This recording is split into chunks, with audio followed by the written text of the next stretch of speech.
Radio. Promoting dialogue. Good evening and many thanks for staying tuned to West Africa Democracy Radio, broadcasting on 94.9 FM and online at wadr.org. Welcome to Newslink. Here are the top stories. Amnesty International FIDH calls for urgent investigation into the executions of Malians in Dakar.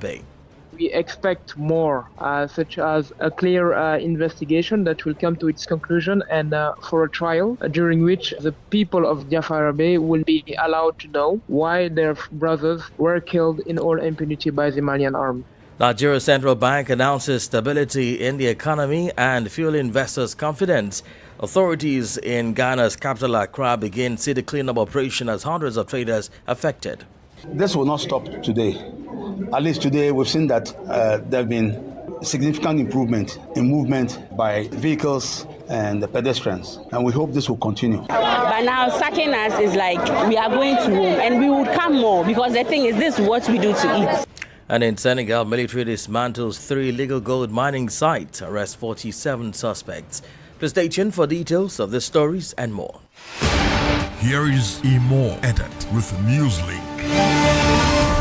Many thanks for joining our broadcast. Let's begin with a joint release by the International Federation for Human Rights, FIDH, and Amnesty International condemning the alleged extrajudicial executions of around 20 civilians committed, according to witnesses, by the Malian Armed Forces FAMA, accompanied by Dozo militiamen in Jafarabe, commune of Atenoku Mopti region.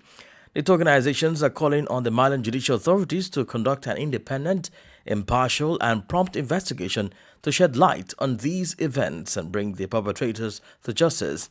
FIDH and Amnesty International, in a joint statement on Wednesday, denounced the repetition of serious crimes committed against civilian populations by the warring parties in the conflict in Mali. The organizations noted that the events took place in Jafarabe and are likely to constitute war crimes. The organizations are further alerting the international community and Mali's international partners to the urgent need to take concrete measures to support the fight against impunity and the victims' rights to truth, justice, and reparation.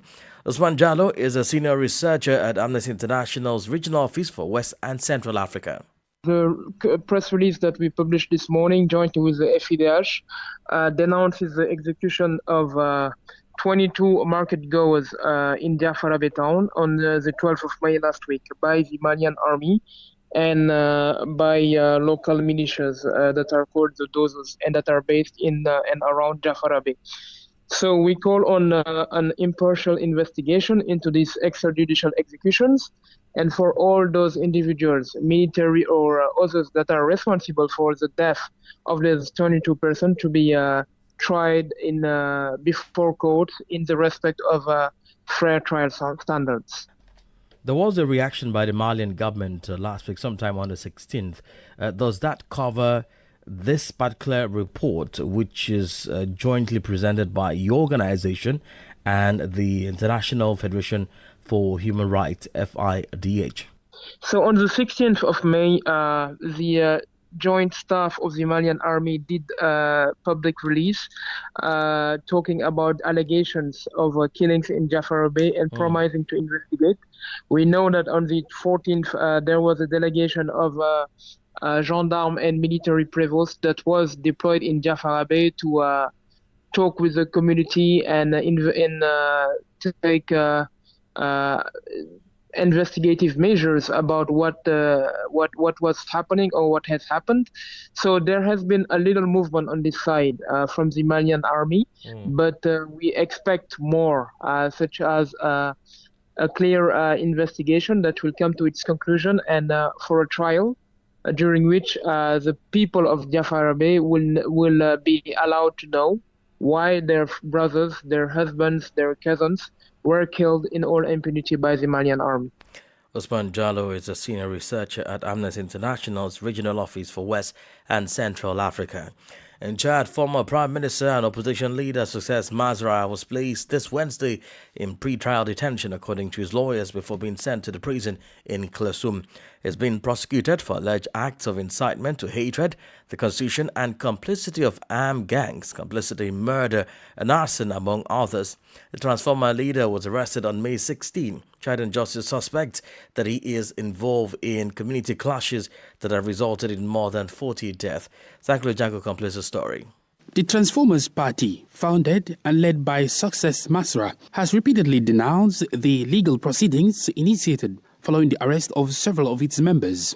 By the end of last week, party leaders and other opposition figures expressed growing concern over what they describe as the government's increasingly repressive stance, a development they view as a serious threat to democratic rights and freedoms. According to the opposition, the government has grown less tolerant of dissenting voices, which they claim poses a significant danger to political pluralism in Chad. They further allege that the legal actions are calculated attempts to undermine Masra's rising influence and silence him permanently.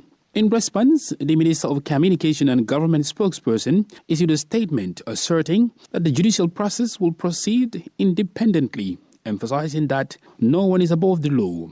The government accuses Success Masra of inciting violence based on an audio recording from 2023 in which he allegedly called on Christian communities to engage in self-defense. Authorities have classified this as incitement to hatred against the state. The government links Masra to the outbreak of intercommunal violence that occurred on May 14, 2024, in the southern village of Mandakao, where at least 42 people, mostly women and children, lost their lives.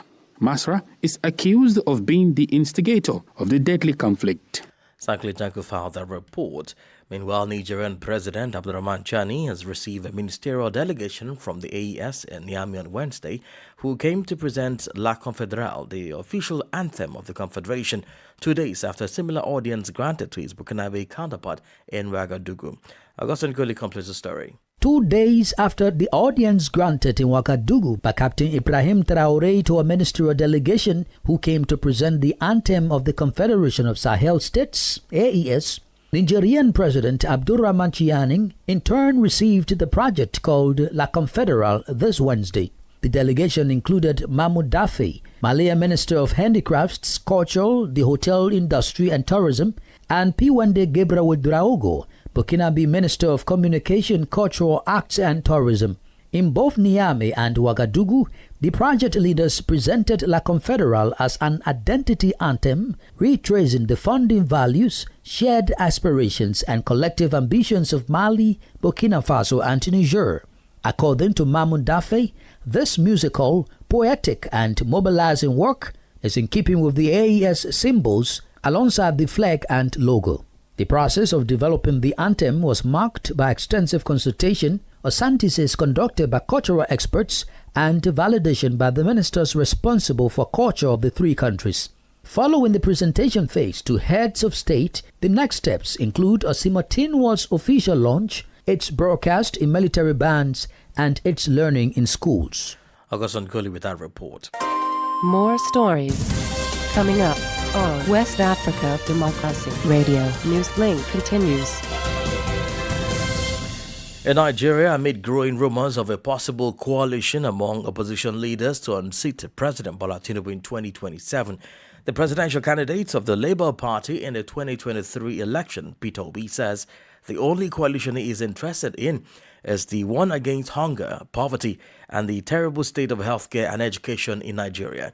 Recall Obi came third behind President Tinubu and Atiku Abubakar of the People's Democratic Party, PDP, in the 2023 election, with many believing that a coalition between him, Atiku, and other opposition parties will defeat Tinubu in the 2027 presidential election. The former governor of Anambra State, however, dismissed a deal to run as a vice presidential candidate in 2027, insisting that those saying he had an agreement to deputize anyone were playing politics of selfish ambitions detrimental to the growth of the country. He said that because the government has failed woefully to deliver free and qualitative basic education, the church has had to bear the huge burden. I and the president is not fighting. I'm not fighting anybody. Yes. My fight is against bad governance, against hunger, against poverty, against out-of-school children, against people not having health services. This country have less than 10% insurance care, health insurance. Should be 100%. These teachers teaching here should be paid by government because it's universal basic education. The law says here that our children should go to school free. So what my Lord is doing is helping government. Government should help him. That's what I did in Anambra State. I'm in coalition against hunger, in coalition against poverty, in coalition against good health. Politics for me is not about position. It is about doing the right thing. I, Peter, have told you where I stand. In this country, we talk about politics and abandon what we should be talking about. What we should be talking about is how are we going to educate these children. Opposition leader of Labour Party, Peter Obi, speaking there. Meanwhile, Nigeria Central Bank says the country's economy is stable with investors' confidence showing signs of improvement over the past 18 months. The CBN Governor, Olayemi Kadoso, disclosed this at a press briefing at the end of its 300 Monetary Policy Committee MPC meeting. According to the Governor, the MPC retained the monetary policy rate at 27.50%, marking a second consecutive hold in 2025. The second pause in rates comes after 6 consecutive hikes recorded in 2024. Recall that the World Bank, in its latest Nigerian Development Update report, said the country is in good shape as it grew by 3.4% in 2024.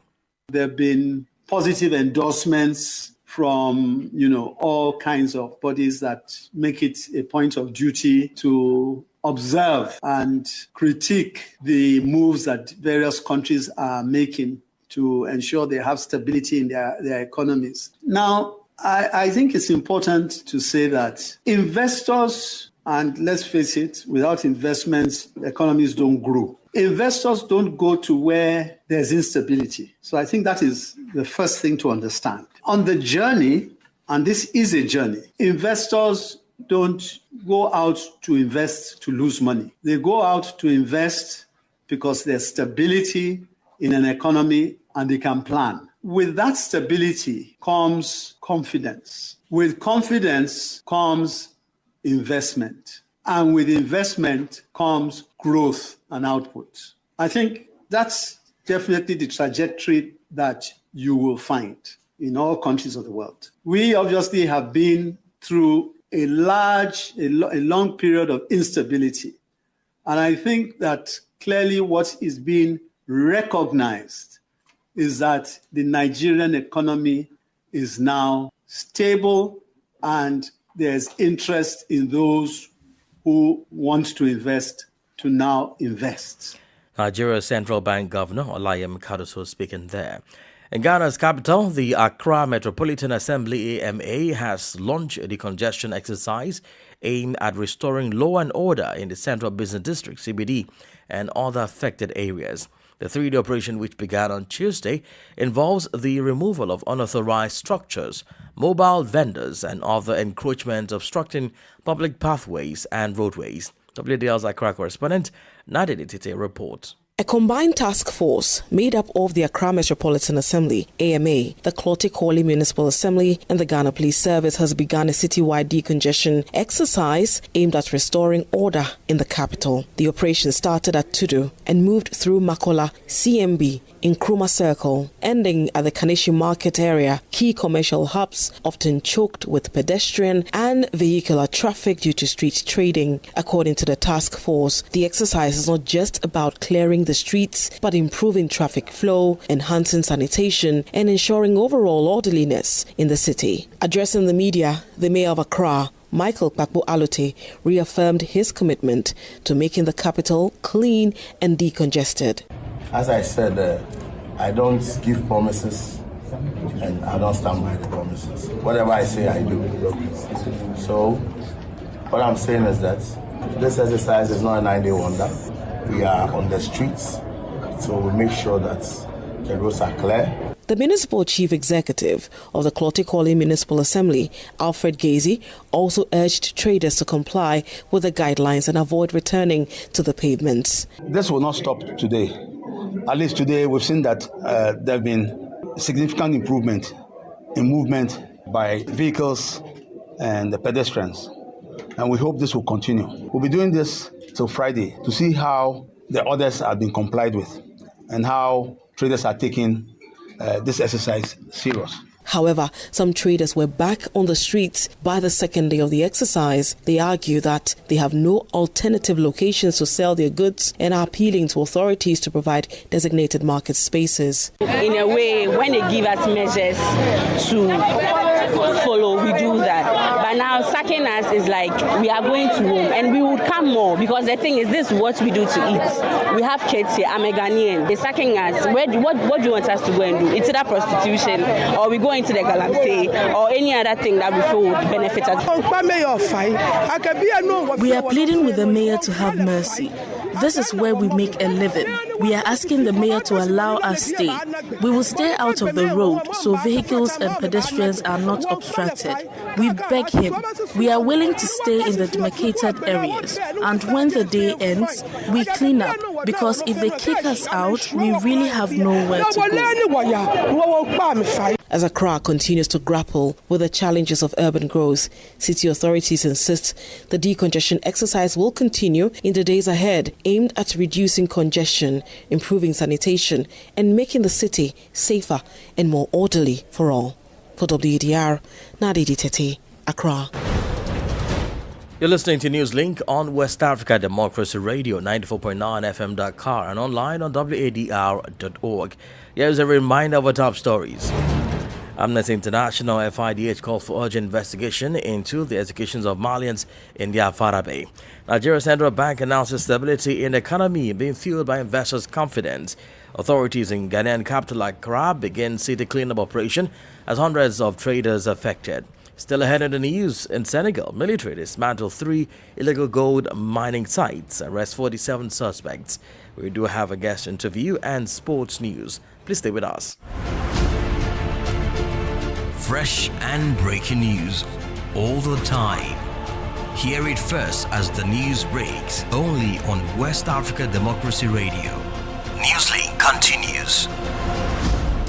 Don't forget, we are streaming live on wadr.org and also join our live streaming on Facebook and YouTube. Now, adolescents play a crucial role in discussions aimed at devising strategies to combat violence and sexual assault against young girls. As part of an effort to amplify their voices, health authorities in Senegal organized an adolescent program in Dakar, the capital, to empower young people in taking the lead in the fight against sexual violence. The session was supervised by the Directorate of Maternal and Child Health within the Senegalese Ministry of Health and Social Action.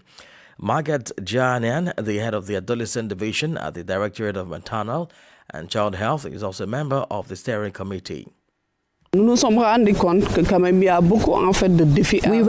that there are many challenges to overcome in this regard since we have an extremely young population. These young adolescents face many problems related to monthly hygiene management, problems related to pregnancy, because we have a report that is provided every year on pregnancies, but especially in schools. There are also adolescents who actually live in the community and do not have effective access to services. There are also issues of violence against women and girls. The importance of being able to raise awareness among young people. We have found strategies to ensure that these adolescents are educated by their teenage fathers. That's why you have a multitude of youth associations working in this area, and they're doing excellent work to support the Ministry of Health and Social Action. Un excellent travail dans ce sens-là pour accompagner le ministère de la Santé et de l'Action sociale. That was Margaret Janian, the head of the Adolescent Division at the Directorate of Maternal and Child Health and the Ministry of Health. Now let's take you to Liberia, where the Revenue Authority has announced a comprehensive strategic revenue mobilization plan aimed at boosting the national budget from $880.7 million to an ambitious $1.5 billion. This initiative is part of the government's effort to enhance the country's financial resources. Currently, Liberia's approved budget stands at $880.7 million, with approximately 70% of this amount generated locally. Information Minister Jerolimek Paya emphasized that the successful implementation of the new plan will necessitate an investment of $36.53 million over the next 5 years. Perhaps the most important point of discussion at the cabinet meeting yesterday was a presentation of a domestic resource mobilization strategy that have been developed by the Liberia Revenue Authority. This is important. Yes, we have the connections and we are talking to friends, to partners, to donors, and they are helping us to build roads, to expand electricity, to build our hospitals, to build schools, to do all of that. But you see, we can't entirely depend on what the international put in because we see some indication that is not permanent. So one of the key donors to our development initiative was the United States government through USAID.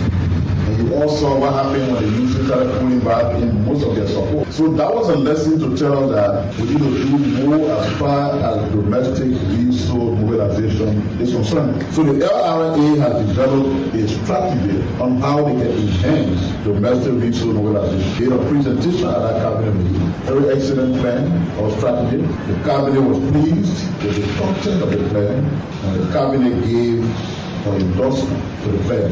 With that plan, the LRA has indicated they are hopeful that they can even stretch our national budget to as far as $1.5 billion. What that will do is that it will give us a space to be able to tackle ourselves in addition to what the international friends can do. Most of the developmental initiatives that we have to undertake can help us to make our hospitals to function well. Liberia's Information Minister Jerolinek Paya. Politics, analysis on major news, social matters, and all. This is The Guest. For the segment, we take you back to Ghana, where an advocacy group, Child Rights International, is raising alarm over what it calls a lack of transparency and poor communication surrounding the recent evacuation of children by the Ghana Immigration Service. This follows a recent swoop in Accra that led to the rounding up of over 2,200 foreign street beggars, which included children. The non-governmental organization is calling the operation a national emergency and demanding urgent reforms. Bright Apia is executive director of this organization, speaks in an interview with WDR. Our position is simple. The position is that in carrying out some of these exercises by getting rid of children from the street, we need to consider the global context and the regional context, and even within our domestic laws, how we can carry out some of these exercises without necessarily violating the right of the individuals involved. What even makes it worse is that over 2,000 persons that were rescued from the street, over 1,000 plus, which is more than 59 to 60% of them were children. So clearly, within the international instrument where Ghana, we have committed ourselves to, like the UN Convention on the Right of the Child, and then our own Children's Act, and then the Refugee Act, prescribe the process that we have to go through to be able to deal with the matter. So one, you cannot declare any child as a prohibited immigrant. And even if you want to do that, you also have to do an assessment to know whether or not they can return back to their respective countries. The law also recommends that you follow some kind of bilateral engagement with the foreign country and see whether they have the capacity to receive these individuals. But last week, the Ghana Immigration Service stated that it was in custody of these people and that they were going through the required process to identify their respective countries and also link them with their respective authorities as to how to transport them back or repatriate them to their respective countries. Isn't that a step in the right direction? It is the right thing to do, but in doing that, you don't only need the Ghana Immigration Service to carry out those assessments. Though they are under the Ministry of Foreign Affairs, there is a branch of the Ministry of Foreign Affairs that engages in the diplomatic arrangement. And that is what we expect that it to be featured in the whole discussion. Again, we have not received any social inquiry report of all these families for you to determine whether or not you can repatriate them within the period that you've mentioned, and whether you also have to do further investigation before you do that. Because mind you, the countries that they have identified, they are unstable countries like Niger, Burkina Faso. So in that circumstances, the state, Ghana, by its own laws, must go through a vigorous process to determine their repatriation time. and for the repatriation to be done within a matter of 3 days, we think that those requirements cannot be achieved within that 3 days. That is why we are questioning the process. As a child rights organization, what would you want the Ghanaian government to do when it comes to the safety of these children who, quote unquote, are from countries that are unstable or facing insecurity? I think the first thing that the state needs to do is to carry out a needs assessment on each child and first determine whether they are biological children of the parent who they call the prohibited immigrant, or whether or not they are trafficked children. And if they are biological children of this immigrant and they feel that their countries are stable for them to go, and if they are not stable, then the state should be thinking of granting them a refugee status or grant them asylum so that we can integrate such people within the country and provide them with the needed care. And if they are trafficked children, then we have to deal with those who have engaged these children in trafficking, because within our laws, such people have committed offense against the law. So we can prosecute them. Then we put the children under our social welfare system by sending them to the children's home so that the Ghana government can raise them to be more responsible children. So these are the aspects that we expect. Right up here is Executive Director of Child Rights International. And here is sport news with Sankle Janko. Let's begin sports with cycling. Cyclists from across Nigeria's 36 states and federal territory began their quest for gold medals on Tuesday, May 20, 2024 at the ongoing 22nd National Sports Festival, also known as the 2024 Gate Games in Abeokuta. Speaking at a pre-meeting held on Monday at the Games Secretariat, the technical director of the Cycling Federation of Nigeria, CFN, Bashir Mohammed, announced that 17 cycling events will be contested over 9 days. Meanwhile, at least 6 athletes have been disqualified from participating in the 22nd National Sports Festival, currently underway in Ogun State due to anti-doping violations. The disqualifications was confirmed in a statement issued by Dr. Kehinde Ajayi, Director of Press at the National Sports Commission, NSC. The decision, he noted, reinforces the Commission's firm stance against doping in sports. The NSC emphasized that the action aligns with international standards and complies fully with the World Anti-Doping Agency Wadr code. And in football, West Bromwich Albion have confirmed that Nigerian defender Semi Ajayi will leave the club at the end of June following the conclusion of the 2024-25 season. The club announced Ajayi's departure on Tuesday as part of their official retained and released list. Ajayi joined the Baggies from Rotterdam United in the summer of 2019 and spent 6 years at the Hawthorns, where he made 177 appearances, including 147 starts, and scored 13 goals. And Manchester United will take on Tottenham Hotspur in the UEFA Europa League final tonight at San Mamés Stadium in Bilbao, Spain. And that's it for sports. And that's it on this edition of Newslink on West Africa Democracy Radio, broadcasting from Dakar, Senegal. Thank you for listening, and many thanks to Mustafa Sek and Umudanyogo for the technical support. Do connect with us on all of our social media platforms, X, formerly Twitter, Instagram, at WDR News, and on Facebook, West Africa Democracy Radio English Service. Coming up at the bottom of the hour is our flagship gender program, 50-50. I am Imo Edet. Good evening. And many thanks to you for listening to Newslink via Hot 104.3 FM, New Imi FM 94.0, Hilltop Radio 104.7 FM, and Veritas Radio 102.9 in Banjul, the Gambia. We also appreciate our listeners in Liberia via Alternative Youth Radio 98.9 FM, Lofa County, Radio Kagama 94.5 FM, Nibe County, DCN Radio 91.3 FM, Riverside County, Wakat FM Radio, Banga, Liberia, Radio Baf FM 91.3 Sierra Leone. For you listening via Radio Pad 95.1 Damango, Savannah region, and on Royals FM 104.7 Wenchi, Ghana.